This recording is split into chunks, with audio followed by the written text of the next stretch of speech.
बीते 26 मई को दिल्ली के बटला हाउस इलाके में 4 दर्जन से भी ज़्यादा मकानों पर डीडीए ने डिमोलिशन का नोटिस लगाया था। और अब आज इस मामले में बड़ा अपडेट ये है कि जो जामिया नगर थाना है जिसके अंतर्गत बटला हाउस आता है, उसके जो एसएचओ हैं वो इलाके में आए हुए हैं और यहाँ पर अपने स्टाफ को जो है वो निर्देश दे रहे हैं कि किस तरीके से डिमोलिशन की जब कार्रवाई होगी तो फिर जो सुरक्षा व्यवस्था है वो किस तरीके से की रहेगी। उनके हाथों में आप एक मैप देख सकते हैं, उस मैप पे जो खसरा नंबर है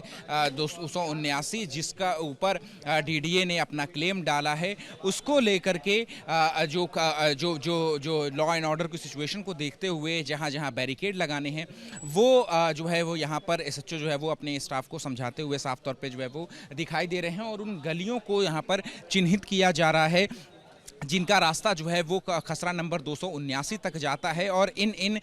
गलियों पर बैरिकेड लगाने का जो डायरेक्शन है वो यहाँ पर एसएचओ की तरफ से जो लोकल स्टाफ है उसको जहाँ पर दिया जा रहा है। और साथ ही जो ड्रोन भी जो दिल्ली पुलिस की टीम है वो अपने साथ लेकर के आई है और ड्रोन से भी इस पूरे इलाके की जो एरियल निगरानी है वो यहाँ पर की जा रही है। और अब देखिए यहाँ पर एसएचओ अपने स्टाफ के साथ यहाँ पर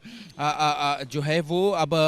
गलियों के अंदर जो बटला हाउस की जो तंग गलियां हैं, छोटी छोटी गलियां आपको तस्वीरों में दिखाई दे रही होंगी, उन गलियों में जाते हुए जो है वो अपने स्टाफ को पूरी जो कार्रवाई जिस तरीके की होनी है उसको लेकर के क्या कुछ जो है वो दिल्ली पुलिस की तरफ से इंतज़ाम किए जाएंगे, इसके बारे में जो है वो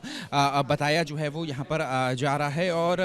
आप देखें यहाँ पर कि किस तरीके से जो जो जो जो एसएचओ हैं वो यहाँ पर अपने स्टाफ के साथ और अपने हाथों में उनके हाथ में एक मैप जो है वो यहाँ पर दिखाई दे रहा है। और जो जिस गली में अभी आप देख रहे हैं दिल्ली पुलिस की जो टीम है वो अब जा रही है। और देखिए वहाँ पर कि एक जो स्टाफ है वो बता रहे हैं किस तरीके से एसएचओ को कि ये जो गलियाँ हैं जो कि रास्ते जो हैं वो 279 खसरे नंबर तक जाते हैं और इन गलियों में जो बैरिकेडिंग है वो यहाँ पर करनी है ताकि अगर जब भी डिमोलिशन की जो कार्रवाई है वो होती है तो फिर कोई जो व्यक्ति है वो यहाँ पर उस खसरे नंबर तक जो है वो ना पहुँच पाए। और जो लैंड ओनिंग एजेंसी है, जो डीडीए है, वो जब यहाँ पर डिमोलिशन की कार्रवाई करेगा तो फिर किसी तरीके की जो कानून व्यवस्था है वो ना बिगड़ने पाए, उसको ध्यान में रखते हुए यहाँ पर क्या क्या जो तैयारी होनी है वो यहाँ पर की जानी है। और आपको ये भी बता दें कि क्योंकि ये तंग गलियाँ हैं,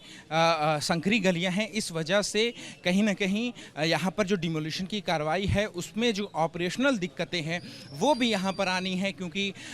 जो इन तंग गलियों में जो बड़ी मशीनें हैं वो यहाँ पर नहीं पहुँच सकती हैं। ऐसे में किस तरीके से यहाँ पर जो डिमोलिशन की कार्रवाई होगी वो यहाँ पर होनी है। अब आपको दिखाते हैं हम, ये जो सामने वाली बिल्डिंग आप देख रहे हैं ये खसरा नंबर 229 में आता है जहाँ पर डीडीए ने जो है वो नोटिस चिपकाया था बीते 26 मई को। और इस जगह पर जहाँ पर हम लोग खड़े हैं, ये पीछे का जो तस्वीर मेरे कैमरा पर्सन अजय सिंह में कहूँगा कि यहाँ पर भी 279 है और यहाँ पर भी डीडीए ने जो है नोटिस है वो यहाँ पर चिपकाया था। और ये पूरी गली जो है वो अब बैरिकेड होगी। जब भी डिमोलिशन की कार्रवाई होगी तो फिर इस पूरी गली को यहाँ पर बैरिकेड कर दिया जाएगा, रास्ते जो हैं वो रोक दिए जाएंगे। इस रास्ते पर इन गलियों में आने की इजाज़त जो है वो किसी को नहीं होगी। तो देखिए ये भी एक ये जो आप बिल्डिंग देख रहे हैं ये यहाँ पर भी डीडीए का नोटिस चिपकाया गया था। इसके अलावा ये जो सामने की बिल्डिंग आप देख रहे हैं, इस सामने की बिल्डिंग, ये वाली मेरे कैमरा पर्सन राजेंद्र सिंह में कहूँगा, ये सामने वाली जो बिल्डिंग है, इस सामने वाली बिल्डिंग पर भी डीडीए ने जो डिमोलिशन का नोटिस है वो लगाया था। और अब यहाँ पर देखिए एसएचओ जो हैं वो एक एक गली का यहाँ पर मुआयना करते हुए अपने स्टाफ को निर्देश दे रहे हैं कि किन किन गलियों में जो बैरिकेडिंग है वो यहाँ पर लगाई जानी है, ताकि क्योंकि ये बटला हाउस का जो इलाका है एक सेंसिटिव इलाका जो है वो माना जाता है। और अब देखिए यहाँ पर कि किस तरीके से जो दिल्ली पुलिस की टीम है वो अंदर के रास्ते पे जा रही है, यानी कि कोई भी रास्ता, कोई भी छोटी या बड़ी गली जो है वो ना बचने पाए और हर गली के मुहाने पर जो बैरिकेडिंग है वो की जाए ताकि कोई भी व्यक्ति जो है वो आगे यहाँ पर जब डिमोलिशन की कार्रवाई हो तो ना आ पाए।